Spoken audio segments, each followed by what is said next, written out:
Okay.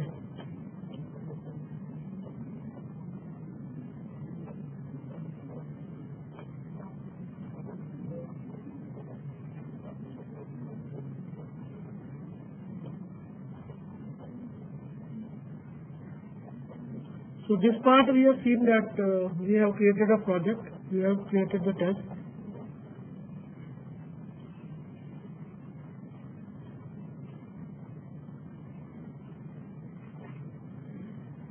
And we can go to new, create also new projects for web browser recording, which we will cover tomorrow.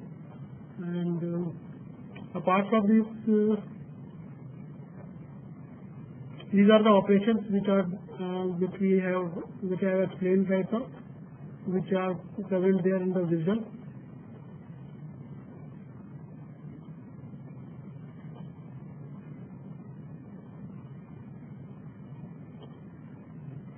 So a brief introduction about Visual SOAP also because you would need to work on SOAP maybe today or tomorrow as per the client request. So we cannot skip that part, we will cover that, but for your sake we will take more on the rest examples. Okay. So for Visual we need to do the visual verification tests also, which are there because whenever we are creating a new project and we are creating a new test suite test, then it asks for the whether you want to do the functional testing. Apart from that, you want to do the compliance testing also. So you can check that checkbox which I explained earlier. It will create the test for visual compliance, which is WSI compliance, because every visual has to pass the WSI compliance so that it can be shipped to the client. Now, what all tests are there in the WSI compliance test? So we do the schema validity, semantic validity. So there are different tests for WSI interoperability, like we are able to work on multiple platforms, multiple we can do the cross-browser testing. Apart from that, we can add the visual regression also, where we can see that whenever the visual changes, our regression test is passing or not. So whenever we are creating this test, this test XML validation will run, and those checks will be done by passing the visual, and it will be consumed like actual services. So there are different definitions like why we do visual interoperability, like which verifies the visual against WSI compliance basic profile 1.1, and this contains the visual regression, creates a regression control so that visual document can be detected. Any changes for the visual document can be detected and verified. And we use add output to add different assertions. Like if I explain add output here, whatever test we are doing, we can right click on the test, we can go to add output, click on this, and we can see different response headers here. Like we can select SOAP envelope. Here we have different tools like JSON asserter as well as XML asserter, XML validator, XML converter, data bank. So are you all aware of XML, what XML data bank does?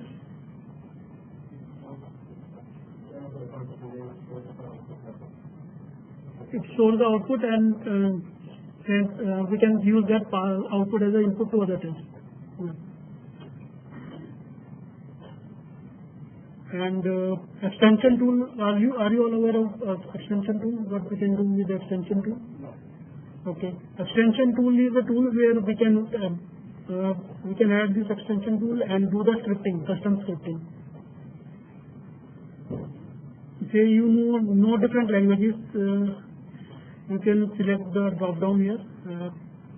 You can select Python, JavaScript, Java, Mozilla, Rhino, Groovy, any language which you are comfortable with. You can code in that. Yeah, out of this.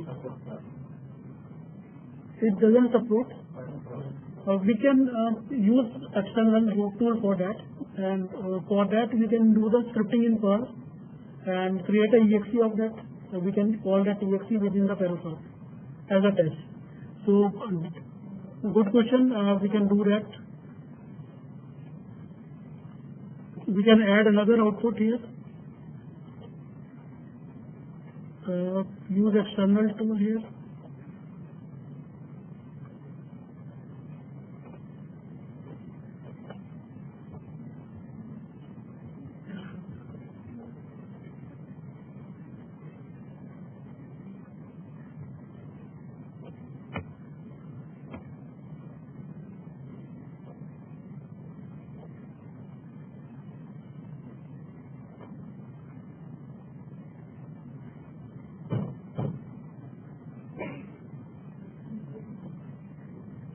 Are you able to see external tool here?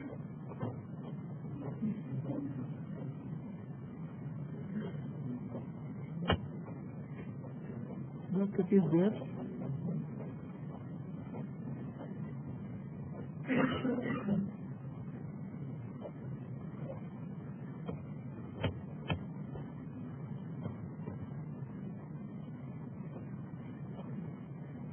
So we'll check and come to that. It is available within this editor only. Because it is a trial version, maybe I am not able to see that, but let us see that. We'll use that. Yeah, we are going to add output, right? Yeah, this is, I think because we have selected one test, we can copy this test and create. So if you want to replicate the test, you can copy this, right click, copy, and then you can paste. Actually, what she mentioned, you would like to find experience in Dynamo. So that you go to right. That's why I created a copy of this tool, this test. Now I can go to add output.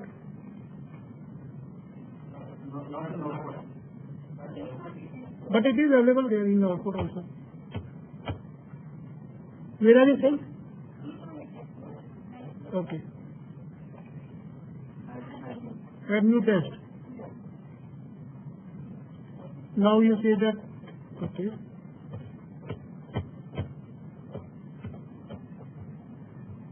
Yeah, right.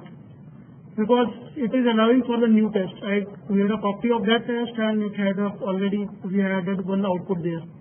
So it was not allowing to add on this. So here we can call the exe file. We can go to our file system. I have created one exe here. We can add here. Now we can run the test here. So if you have a call test, you can say I have created a hello world kind of VB script. It is printing here.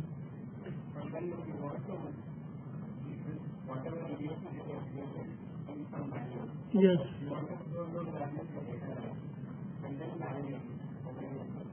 In that case, you can do one thing is you can create a log folder within the test, and you can write those logs within the test, say outside the test. So whenever you can create a text file, you can open two files. One is the read mode, write mode. You can read one file and write two other files. In that case, you are creating the logs as well as you are writing the output also. And there is a write output tool also in the add output where we can write our output to the say file, particular file, Excel file or CSV file.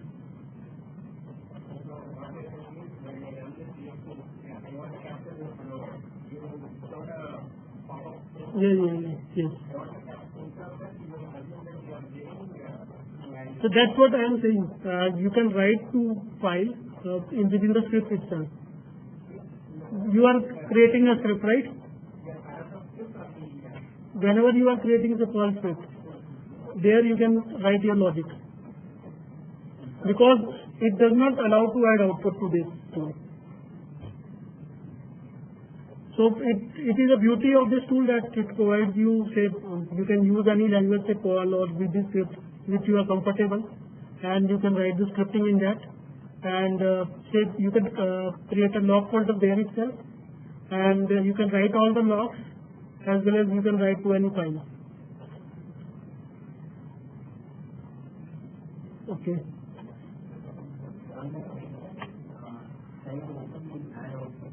Okay.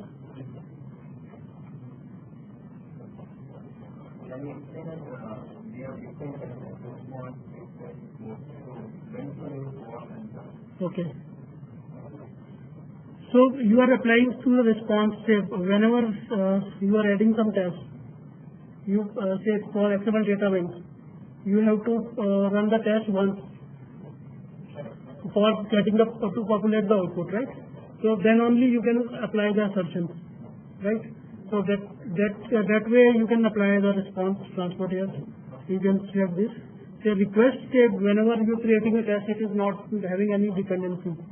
So you for the request parameter you can add a say output, and that output will be generated whenever along with the test run. For the other response tab, I told you that you have to populate the values first. You have to run the test first. So because you are adding XML data bank, it will populate the values only when you execute the test first for response. Then only you will be able to add asserter. You can apply multiple assertions because their values will be populated and you can apply it. Like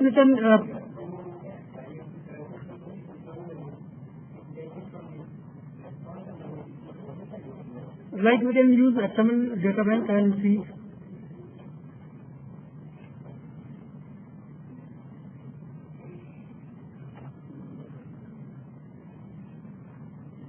So now because we have executed the test first, now it is showing me the response. I can add the extract this element. So it will add the XPath,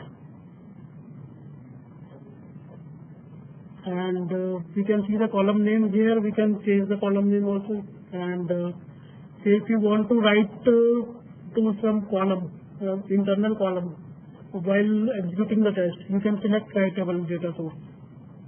For that you need to add a writable data source. We will come to that. Okay. So this is the XPath we can evaluate, and if we have not added any value, it will say no.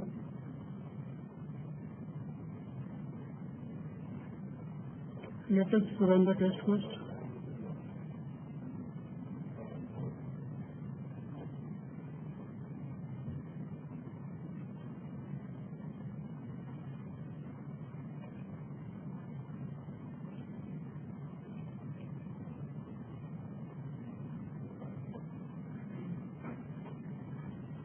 So now we have a response here, and we don't have a title of the book, right?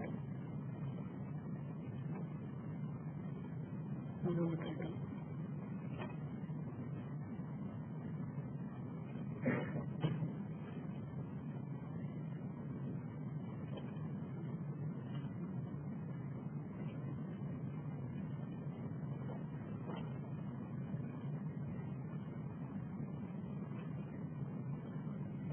So let us add our new test.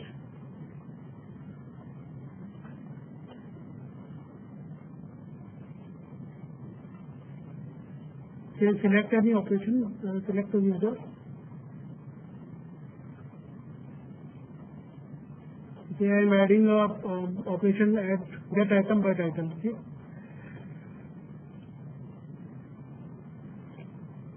Now, so you have added an operation, right? Now you have to provide the value to that operation. Because by default it will be blank. You have to provide some data. And say I am searching for the books called Mira. Now I am executing this test.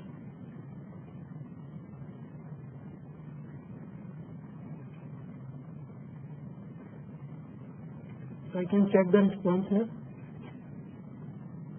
So we have got all the parameters which we required. Now what we can do is we can add a XML data bank here.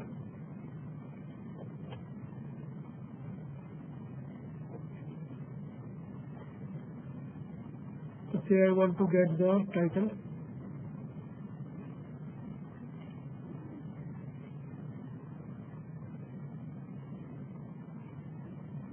Now we are getting the value here.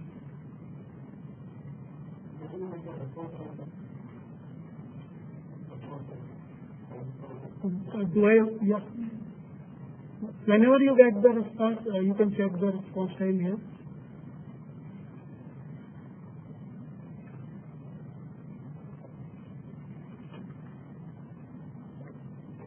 For this, you want the response time, right? So you will get the execution time only, whatever time it took to execute those tests. And for this, you can perform the load testing if you want to see what all performance you want to monitor regarding that what all transactions you have done, what is the throughput. You can do that, and you can validate this test and run those tests against the load test. So once you validate this load test, you will be able to get all the response time as well as request time.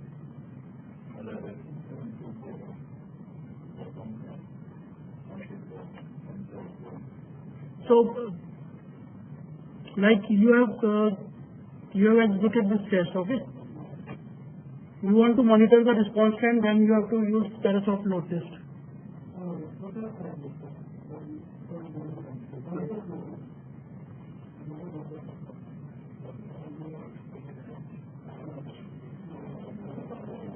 But you need the response time, see?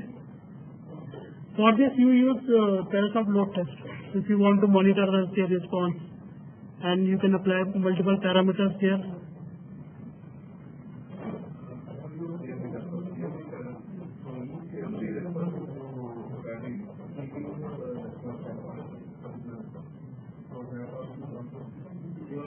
Because Terrasoft has integrated load test within it, what you can do is you can monitor all these tests, you can execute the functional test, you can remove the assertions, then you can do the load test perspective here, where you can see that your operations are ready for load test. Then you can go to the load test editor. Like this is the editor for load test. Here you can monitor all the request and response time.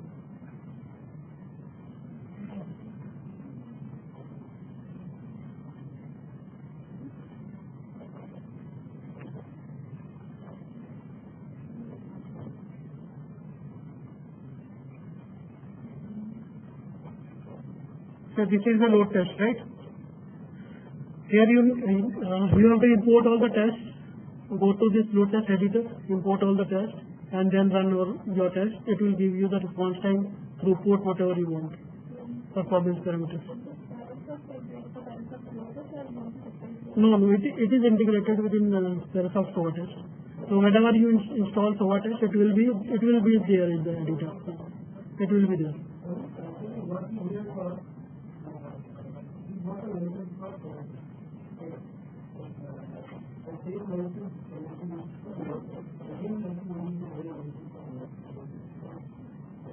Load test, I'm not sure, but we need to check on that.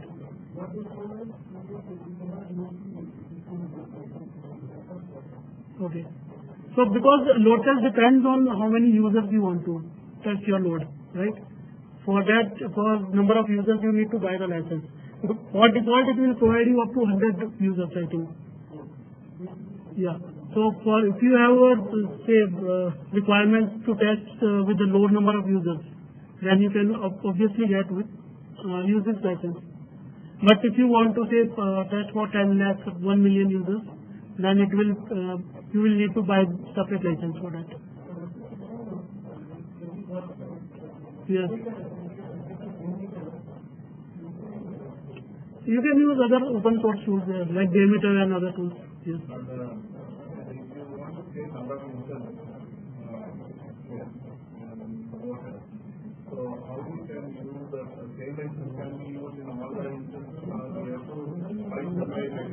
Same license can be used, and you can use for multiple machines. You can add multiple machines within the load test editor. There you can provide the machine IP, and once you start the load test, you will need to go to the load test service and start on each machine. Once you start on each machine, this machine will be your master machine. It will show all the slave machines. And once you fire the test, it will be divided on all those machines. It will be distributed.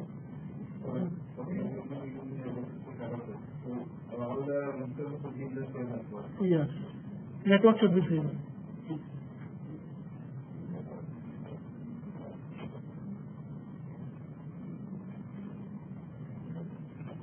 Okay.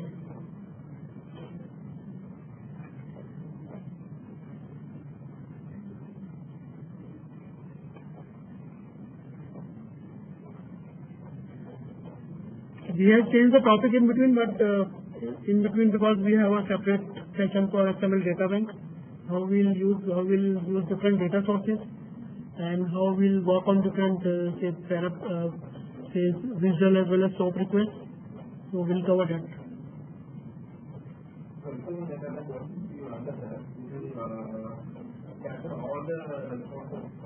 Yes.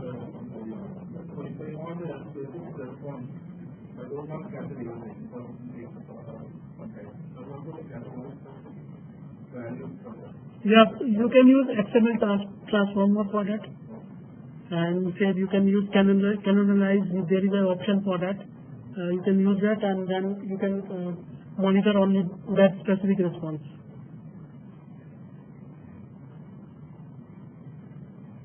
So we will cover that.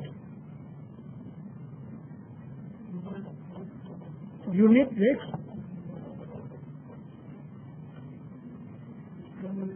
Okay.